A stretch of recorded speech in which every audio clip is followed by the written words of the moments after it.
da mesma natureza do Decreto-Lei 911, que regulamenta a alienação fiduciária do bem móvel infungível.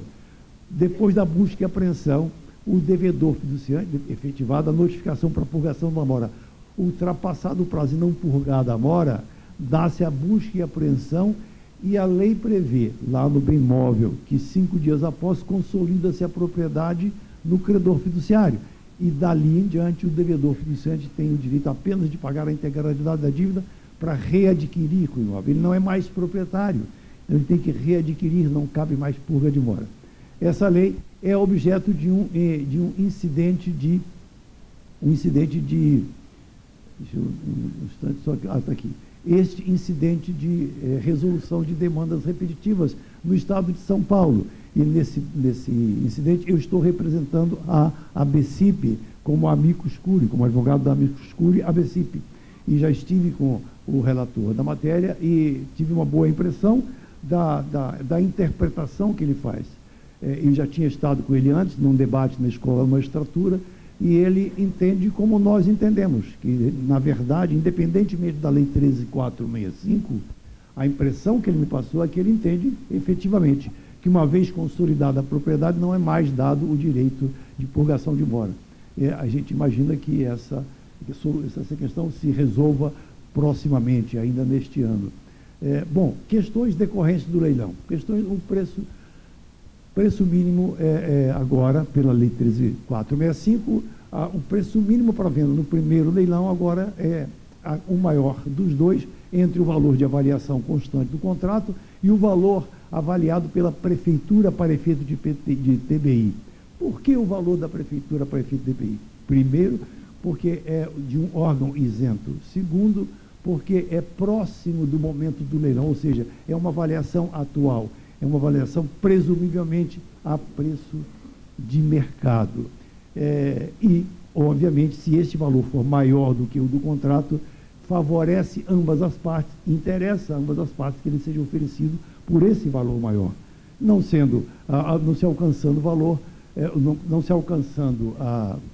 Essa coisa me atrapalhou pra caramba, sabia? Vocês desculpem, eu não sabia que ia acontecer isso, não. Pois é, por que eu vou falar? No segundo leilão, o que prevê a Lei 9.514 em relação, e aí vem um problema que começou a surgir agora. Se no segundo leilão, o imóvel é ofertado pelo valor da dívida, e não se alcançando esse valor no segundo leilão, a lei diz que considera-se extinta a dívida. Extinta a dívida, exonerado o devedor de pagar um eventual, um presumível saldo devedor, saldo residual, que se não houve oferta no valor da dívida, não houve saldo residual nenhum. Né? E, por outro lado, não se pode aferir saldo residual, porque não houve nenhuma oferta. Né? E essa dívida é, então, extinta neste momento. Bom, aí surgem alguns problemas. Por exemplo, o devedor pode ter amortizado razoavelmente, pode ter amortizado muito. Um empréstimo de 10 anos, por exemplo, ele pode ter amortizado 4 anos. Presumivelmente, esse imóvel no segundo leilão vai por um preço abaixo de 50%. O saldo devedor de um empréstimo de 10 anos, que já foi amortizado 4, 5, 6 anos, 7 anos, certamente vai por um preço vil, certamente vai por um preço abaixo de 50%. E essa situação certamente vai bater no judiciário e o leilão vai ser anulado. E a lei não tem norma nenhuma para regular isso. E a lei 9.514 não tem norma nenhuma para regular isso. O que vai acontecer? O judiciário vai passar a intervir na execução fiduciária, vai passar a intervir na avaliação, na nomeação do leiloeiro, na execução, ou seja, o leilão extrajudicial da 9.514 não soluciona este problema, que veio a ser intensificado ou veio a ser evidenciado com mais clareza depois do novo Código de Processo, que fixou em 50% o limite do preço para o segundo leilão, para a venda do imóvel em leilão. Outro problema que pode surgir O segundo leilão foi realizado, não houve licitante, o imóvel continuou com o credor fiduciário, porque antes do leilão, a propriedade já se incorporou ao seu patrimônio, então ele é proprietário pleno. E não sou eu que estou dizendo, não. O artigo 1368b, parágrafo único do Código Civil, diz que ele se torna proprietário pleno pela consolidação da propriedade. Então, ele vai fazer, depois de 5 milhões, ele vai vender por quanto quiser, para quem quiser e quando quiser. Já começaram, então, a surgir ações em juízo de devedores que perderam seu imóvel e requerem o pagamento da diferença entre o valor da dívida e o valor da avaliação pelo qual ele foi proposto, que ele foi ofertado no primeiro leilão. E sabem o que está acontecendo? Bom, a lei diz que extingue a dívida, né? Aí, isso chegou ao STJ. O STJ diz, olha, frustrado o segundo leilão do imóvel, a dívida é compulsoriamente extinta e as partes contratantes são exoneradas de suas obrigações, ficando o imóvel com o credor fiduciário. Ponto. O STJ seguiu a lei. Como Maurício Marcos, ele aplicou a lei. Essa é a lei. A lei é boa assim? Parece que não, pelas razões que eu falei aqui ainda há pouco. Parece que não. Ela abre brecha a ações e ela realmente distorce o resultado deste contrato, diante da qualificação do preço vil e da falta de solução legal para a hipótese de ser vendido a preço vil. Mas em São Paulo já surgiram várias ações. Então, em São Paulo já há, no Tribunal de São Paulo, vários acordos com duas correntes. Uma corrente manda o credor fiduciário restituir imediatamente a diferença entre o valor do saldo devedor e o valor da avaliação, independente de nova venda. E uma segunda corrente determina que não, que se aguarde a venda, também não diz quanto tempo vai aguardar a venda, que se aguarde a venda e depois da venda, então, o credor fiduciário restitua a diferença entre o valor da venda e o valor da dívida. Bom, é necessário adequar, no meu modo de ver, é necessário adequar essa norma da 214, não somente à função de garantia, né, ou seja, o imóvel que responde pela dívida, ele é vinculado à liquidação, à realização da garantia, e também uma adequação ao 891 do Código Civil, que fala nos 50%. Eu fiz uma sugestão legislativa e trago ao debate com vocês aqui. Trago ao debate não para hoje e para os dias subsequentes, até que nós formemos um juízo em busca de uma solução adequada para esse problema. Se o leilão for negativo, eu penso, o credor entregaria ao devedor a diferença entre o valor da dívida e 50% do valor da avaliação, ou seja, no limite do que o Código de Processo qualifica como preço vil. Não sei se a solução é boa, é uma sugestão que faço para debate com todos vocês. E aí está essa proposição legislativa. Tendo em vista que o meu tempo já se esgotou e para que a gente tenha a oportunidade de discutir outras questões também igualmente importantes, eu vou terminar por aqui e deixar para a gente debater com o Flávio e com o Everton. Muito obrigado.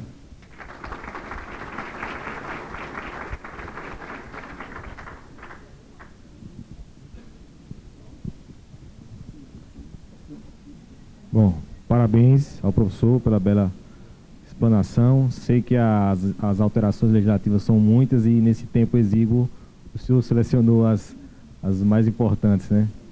Mas nós entendemos. E para dar andamento, sem mais delongas, eu passo a palavra para o doutor Flávio Moura, que debaterá o tema.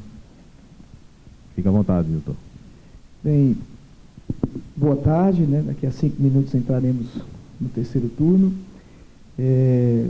Para mim é uma honra muito grande, professor, estar aqui ladeado, literalmente ladeado, e falamos em pai da lei, e eu acho que o doutor Everton me plagiou, porque por onde ando e quando ando, eu sempre digo, aliás, foi meu cartão de visita para convidar boa parte dessa plateia a dizer, olha, nós estaremos com uma hipótese de termos o pai intelectual de uma norma legislativa, se é que isso podemos dizer. Então, o senhor pode ter certeza que sua obra mesa de cabeceira no escritório e às vezes em casa, porque à noite é quando mais o meu raciocínio funciona. E ficou muito claro e comprovado que o senhor é o pai que cuida daquela criança que nasceu e está no seu amadurecimento e, quem sabe, chegue na sua maturidade. Nós estamos vendo aqui o seu trabalho, sua preocupação em trabalhar na evolução, porque a norma é fruto, né, professor, exatamente disso, de acompanhar a evolução social, de todos os fatores que integram uma norma jurídica. E puxo esse gancho porque a alienação fiduciária, eu tenho aquela obra da capinha amarela, Negócio Fiduciário, que eu acho que o senhor escolheu um tema muito importante, porque ela foge não só da alienação fiduciária, mas de todos os temas que se traduzem no negócio fiduciário, que é um elemento indissociável, que é a confiança. A confiança é o que nós tratamos em praticamente os 3 painéis ontem. Depois dos 3 painéis, as autoridades só falaram em confiança. O país está precisando de confiança, porque não há segurança jurídica sem confiança. Então, o senhor nos prestigia, nos brinda em tratar de um instrumento tão importante, que é a confiança. Eu me recordo que a lei de incorporações, eu ainda não estava vivo, mas estudando, ela foi um marco legislativo para trazer confiança ao mercado imobiliário diante de um cenário de muita insegurança jurídica, onde você vendia um sonho. Então, a Lei 4.591 veio com esse projeto. E a 9.514, que é batizada como Lei de Alienação, e o senhor tratou nos princípios iniciais, tanto é que a alienação de imóveis vai na segunda parte da lei. No início, o senhor trata do sistema financeiro imobiliário, que veio para quê? Para modernizar, para trazer ao mercado imobiliário uma ferramenta paralela ao sistema financeiro habitacional que estava e que ainda não responde aos anseios do empresariado. Aliás, estava falando com um amigo meu, corretor, agora recente, e disse, numa palestra do presidente da Caixa Econômica, a Caixa não tem dinheiro. Então, vocês, empresários, têm que se reinventar. E essa reinvenção você vai buscar no sistema financeiro imobiliário. Ou seja, o empresário, que é efetivamente o grande produtor de riquezas, eu ouvi ontem autoridades falando que o judiciário alavanca investimentos, alavanca... O judiciário estabiliza as relações jurídicas daqueles que são malucos, doidos, como foi dito aqui, aqueles que efetivamente fomentam a economia. Então, a lei da alienação, eu disse assim, meu Deus, o que é que eu vou ter que reinventar aqui, junto com meu pai da alienação, o que é que eu vou pedir ao papai das ciências jurídicas? Vou tentar trazer algum elemento que o senhor não tenha falado, o senhor esgotou, e não poderia ser diferente, os pontos mais críticos, essa questão da extinção da dívida e, eventualmente, a discussão do adimplemento substancial, porque tem a ver com isso, a questão de comparar a alienação fiduciária com a hipoteca. Eu não consigo, eu acho que são institutos que são primos, mas são primos até de 2º grau, me permita, professor, eu acho que nem primos de 1º grau são. E eu aqui cá com meus botões, um ponto que eu até já perguntei ao senhor nos corredores em Salvador, do evento que o Gama mencionou, também um evento dessa mesma grandeza, a questão de que, na lei da alienação fiduciária, onde, lá no princípio, lá nos seus artigos primeiros, disse, a lei da alienação, ela tem um tripé, no caso, ela serve para a sua natureza específica, que é dar confiança ao negócio jurídico de aquisição de um imóvel, a compra e venda com pacto adigeto, o seu segundo tripé, que é dar segurança jurídica para o mercado de securitização e, efetivamente, integrar-se ao sistema financeiro imobiliário, dando garantia às operações bancárias, que é o que se espraiou dessa sua vida desde 1997. E aí a lei, me parece, professor, não imaginou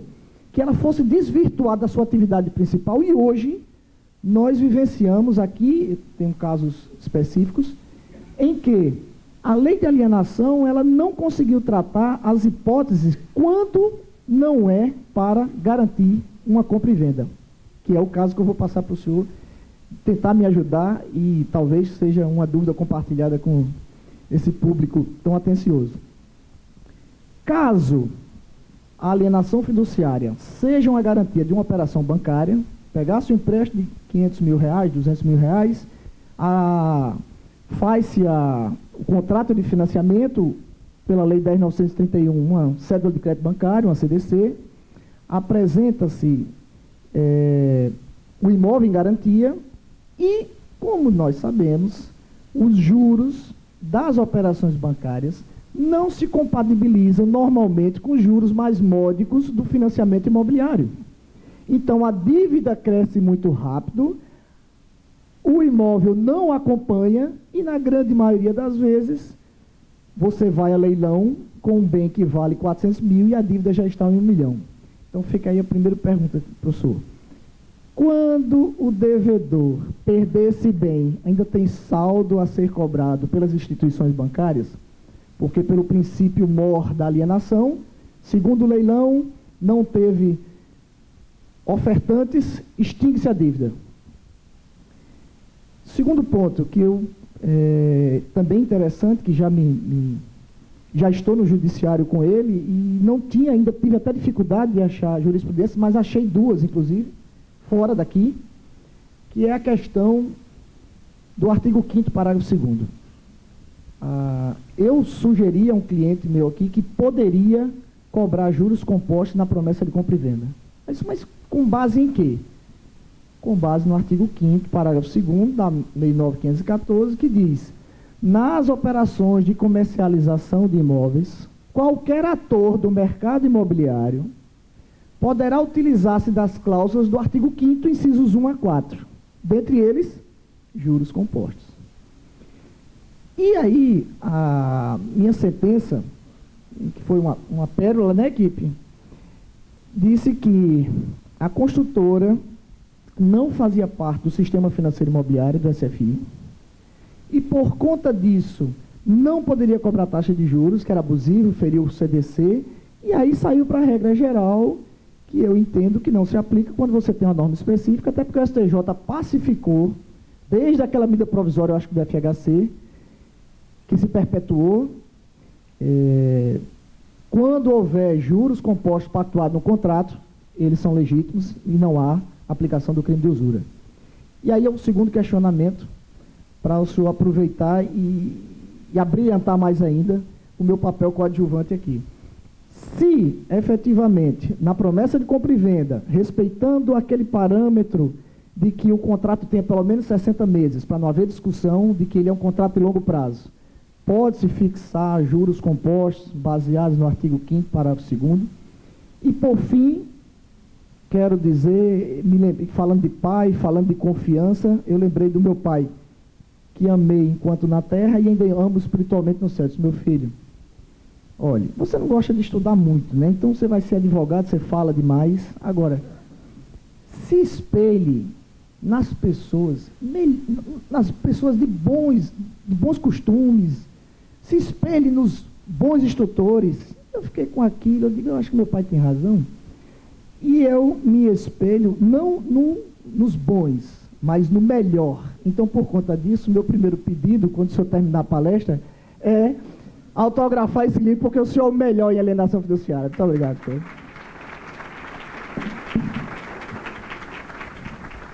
Muito obrigado, Flávio. Muita generosidade sua. Muito obrigado. A primeira questão, Flávio, tem duas possibilidades. O credor tem 2 possibilidades. A hipótese é de uma dívida fiduciária imobiliária de R$1 milhão para um imóvel que vale R$400 mil. Se o credor optar pelo procedimento extrajudicial da Lei 9.514, a dívida se considera extinta após o segundo leilão, mesmo que não se alcance o valor do saldo devedor de R$1 milhão. E, nesse caso, então, o banco credor, ou o credor qualquer que seja, será obrigado a ficar com um imóvel de 400 mil, quitando uma dívida de R$1 milhão. Não há alternativa. O STJ já apreciou dessa maneira. Mas o credor fiduciário não tem somente esse meio de cobrar, porque o crédito garantido por propriedade fiduciária é um crédito com garantia real.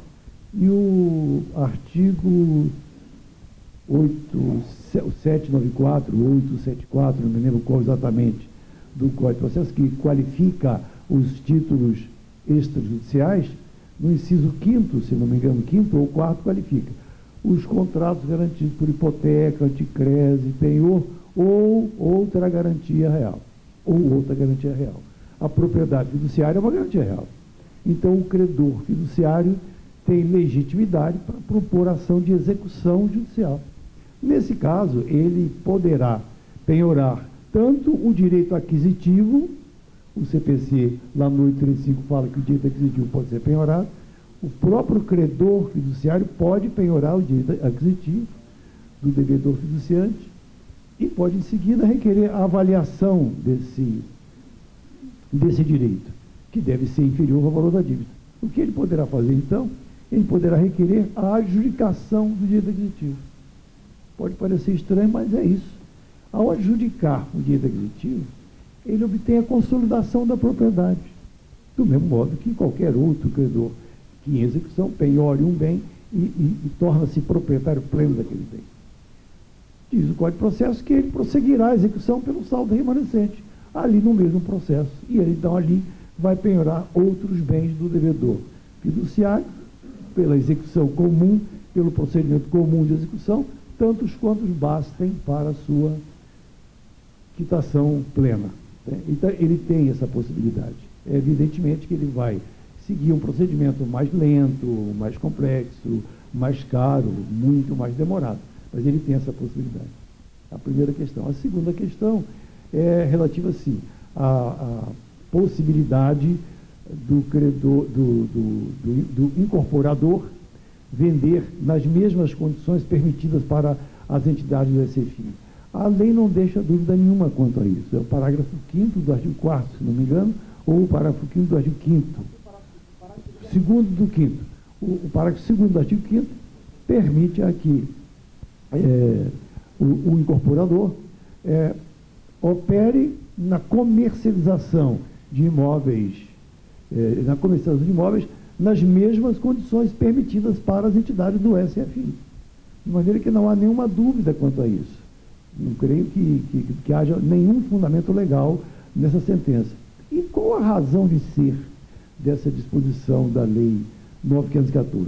É que a Lei 9.514 criou exatamente, a Lei 9.514 criou a securitização, procurou abrir a possibilidade de criar um mercado secundário de crédito imobiliário.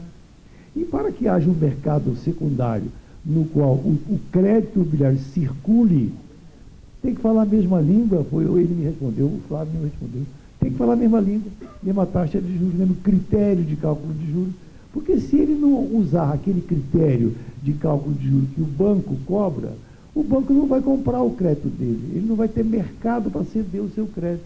E o propósito da lei foi exatamente esse.